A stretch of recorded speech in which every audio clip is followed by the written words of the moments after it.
किसी जंगल में बहुत से जानवर रहते थे। वो जंगल बहुत सरसब्ज और खूबसूरत था, लेकिन वहाँ कई खूनख्वार जानवर भी रहते थे। इन जानवरों में एक भेड़िया था जो अपनी चालाकी और खूनख्वार फितरत के लिए मशहूर था। वो कमजोर और बेखबर जानवरों का शिकार करने में माहिर था। एक दिन की बात है, एक बकरी घास चरने के लिए जंगल में गई। वो एक पुरस्कून जगह तलाश कर रही थी जहाँ वो इत्मीनान से अपनी भूख मिटा सके, लेकिन बकरी को ये मालूम नहीं था कि एक खूनख्वार भेड़िया घात लगाकर उसका शिकार करने के लिए तैयार बैठा है। भेड़िया दरख्तों के पीछे छिपा हुआ था और आहिस्ता आहिस्ता बकरी की तरफ बढ़ रहा था। बकरी ने फौरन खतरे को समझ लिया और अपने दिमाग को हाजिर रखते हुए कोई मंसूबा बनाने का सोचा। भेड़िया जब बकरी के करीब पहुंचा तो अपनी खौफनाक आवाज में बोला, ए बकरी, आज तुम मेरे हाथ से नहीं बच सकती, मैं तुम्हें अभी खा जाऊंगा। बकरी खौफजदा तो हुई, लेकिन उसने अपने खौफ को जाहिर नहीं होने दिया। उसने सोचा कि अगर वो खौफजदा होकर भागेगी तो भेड़िया फौरन इस पर हमला कर देगा। बकरी ने मुस्कुराते हुए कहा, ए भेड़िए, मैं जानती हूँ कि तुम मुझे खाना चाहते हो,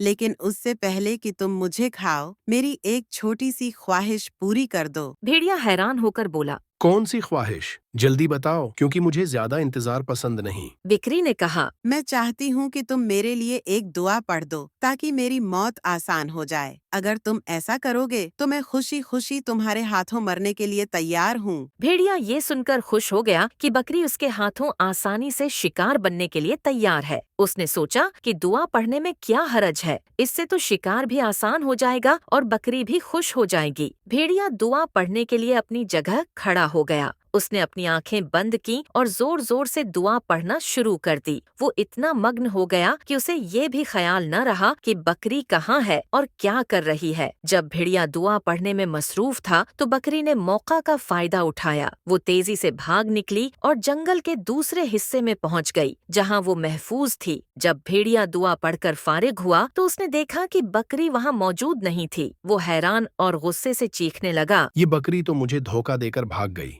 भेड़िया बकरी की चालाकी पर बहुत गुस्सा हुआ, लेकिन अब कुछ नहीं हो सकता था। वो सोचने लगा कि बकरी ने अक्लमंदी और हाजिर दिमागी से मेरी चाल को नाकाम बना दिया। अगर मैं मजीद चालाक होता तो ये मेरे हाथ से न बचती। जब बकरी ने दूसरे जानवरों को अपनी कहानी सुनाई तो सब बहुत खुश हुए। उन्होंने बकरी की तारीफ की और कहा, तुमने हाजिर दिमागी से न सिर्फ अपनी जान बचाई, बल्कि हमें भी ये सबक दिया कि खौफ के बजाय अक्ल का इस्तेमाल करना चाहिए। सबक। ये कहानी हमें सिखाती है हाजिर दिमागी और चालाकी किसी भी मुश्किल वक्त में मददगार हो सकती है। जिस्मानी ताकत से ज्यादा अहम जहानत है। दुश्मन के मुकाबले में सब्र और हिकमत अमली कामयाबी की चाबी है।